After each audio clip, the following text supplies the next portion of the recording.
नमस्कार दोस्तों, आपका स्वागत है आयुर्वेदा इंडिया में। दोस्तों, कोरोना वायरस की नहीं बनी है कोई दवा, फिर भी लोग ठीक कैसे हो रहे हैं इंडिया में, आइए जानते हैं हमारे इस वीडियो में। तो हमारे इस चैनल को सब्सक्राइब कर लीजिए और हमारे इस वीडियो को लाइक करके आप अपने दोस्तों के साथ जरूर शेयर कीजिए। कोरोना वायरस का सबसे ज्यादा खतरा उन लोगों को है जो 60 साल या उससे ज्यादा की उम्र के हैं। WHO के मुताबिक दुनिया भर में कोरोना वायरस के मामले 10 लाख से ज्यादा हो गए हैं, जबकि 51,000 से ज्यादा लोगों की मौत हो चुकी है। भारत में वायरस तेजी से अपनी जड़ें फैला रहा है और इसके मरीजों की संख्या 2000 को पार कर गई है। सवाल ये उठता है कि कोरोना का खात्मा करने की दवाई तो अभी तक बनी नहीं है, तो कोरोना पॉजिटिव लोगों का इलाज कैसे हो रहा है? विश्व स्वास्थ्य संगठन का कहना है कि अब तक इसकी कोई दवा नहीं बनी। दवा बनाने के लिए बहुत से देश लगातार कोशिश कर रहे हैं, लेकिन इलाज अभी लक्षणों के आधार पर किया जा रहा है। खबरों के आधार पर विश्व स्वास्थ्य संगठन और भारतीय आयुर्विज्ञान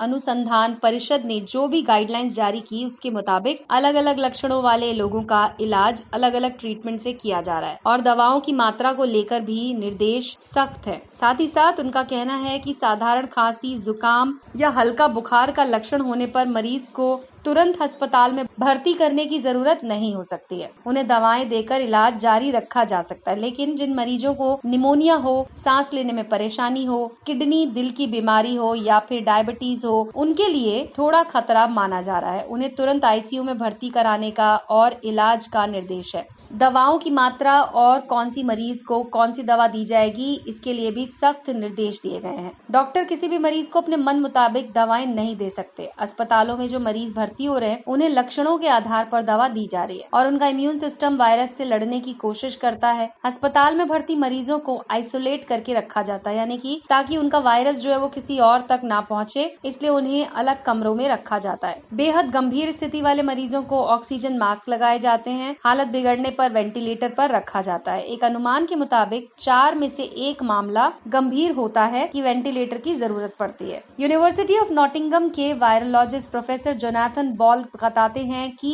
मरीज को सांस संबंधित परेशानी है तो उन्हें सपोर्ट सिस्टम की जरूरत पड़ती है। इससे दूसरे अंगों पर पड़ने वाले दबाव में राहत मिल जाती है। मध्यम लक्षण वाले मरीज जिनका ब्लड प्रेशर घट बढ़ रहा है, उसे नियंत्रित करने के लिए इंट्रावेनस ड्रिप लगाए जाते हैं। डायरिया के मामले में तरल पदार्थ दिए जाते हैं। साथ ही दर्द रोकने के लिए भी दवाएं दी जा सकती हैं। सवाई मानसिक मेडिकल कॉलेज के डॉक्टर सुधीर मेहता कहते हैं कि WHO और ICMR की गाइडलाइंस के तहत मरीजों का इलाज चल रहा है। गाइडलाइन में इस बात का जिक्र है कि हल्के लक्षण होने पर कैसा इलाज है और गंभीर लक्षण होने पर कौन सी दवाएं दी जाएं, इसके पैरामीटर तय किए गए हैं। क्लिनिकल और बायोकेमिकल जिसके आधार पर इलाज किया जा रहा है। विशेषज्ञ कहते हैं कि कोरोना वायरस और HIV वायरस का एक जैसा मॉलिक्यूलर स्ट्रक्चर होने के कारण मरीजों को एंटी ड्रग दिए जा सकते हैं। HIV एंटी ड्रग लोपिनाविर और रिटोनाविर एंटी ड्रग देकर जयपुर के सवाई मानसिंह अस्पताल में 3 मरीजों का इलाज भी किया गया जो कोरोना के संक्रमण से नेगेटिव हुए और इसे रेट्रोवायरल ड्रग भी कहा जा सकता है। इन दवाओं का इस्तेमाल 2003 में सार्स वायरस के इलाज में भी किया गया था। दरअसल उस वक्त इस बात के सबूत मिले थे कि HIV के मरीज जो दवाएं ले रहे थे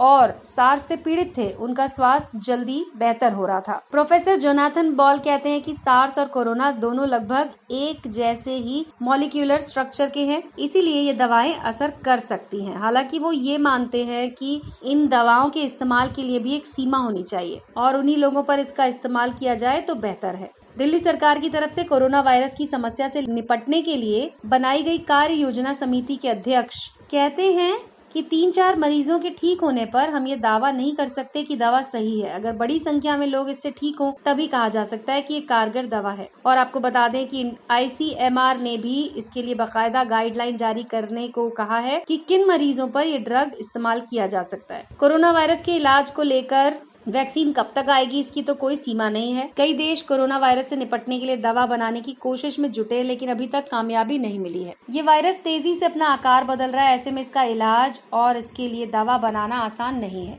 दूसरी दवाएं इस पर असर कर रही है, लेकिन वो सटीक नहीं है। हेल्थ केयर वर्कर्स को हाइड्रोक्सी क्लोरोक्वीन दी जा रही है। कुछ हद तक इसका इस्तेमाल किया जा रहा है ताकि उन्हें संक्रमण से दूर रखा जा सके, लेकिन अगर सटीक इलाज की बात करें तो अभी तक कुछ नहीं मिला है। उन्होंने कहा कि एंटीवायरल एंटीबायोटिक्स के जरिए लोगों का इलाज किया जा रहा है, खासकर वो लोग जो आईसीयू में भर्ती हैं। लेकिन जो लोग अपने आप ठीक हो रहे हैं वो इम्यूनिटी की वजह से हो रहे हैं। नई दवा बनाने की जरूरत को लेकर उन्होंने कहा कि दवाओं को लेकर ट्रायल चल रहे हैं। इबोला के इलाज के लिए इस्तेमाल होने वाली दवा को लेकर भी ट्रायल चल रहा है कि क्या ये कारगर हो सकती है। डॉक्टर एसके सरीन कहते हैं कि बाकी दुनिया के मुकाबले भारत में अभी संक्रमण के मामलों की शुरुआत हुई है। आने वाले हफ्तों में मामले बढ़ सकते हैं। और दोस्तों, आपको बता दें कि डॉक्टर सरीन ये भी कहते हैं कि वायरस रिप्रोडक्शन रेट अगर हम नियंत्रित कर पाए तो बहुत कामयाबी मिलेगी। इसके लिए लॉकडाउन, सोशल डिस्टेंसिंग और सैनिटाइजिंग काफी महत्वपूर्ण है। अगर वायरस संक्रमण बढ़ता है तो हालात बिगड़ सकते हैं। किसी एक संक्रमित व्यक्ति से दूसरे सामान्य व्यक्ति में संक्रमण का खतरा काफी है और कम्युनिटी ट्रांसमिशन के मामले बढ़ सकते हैं। तो दोस्तों, अंत में यही कहेंगे कि आप भी अपने घर पर रहें, सुरक्षित रहें, अपना ध्यान रखें और अपने घर वालों का भी ध्यान रखें।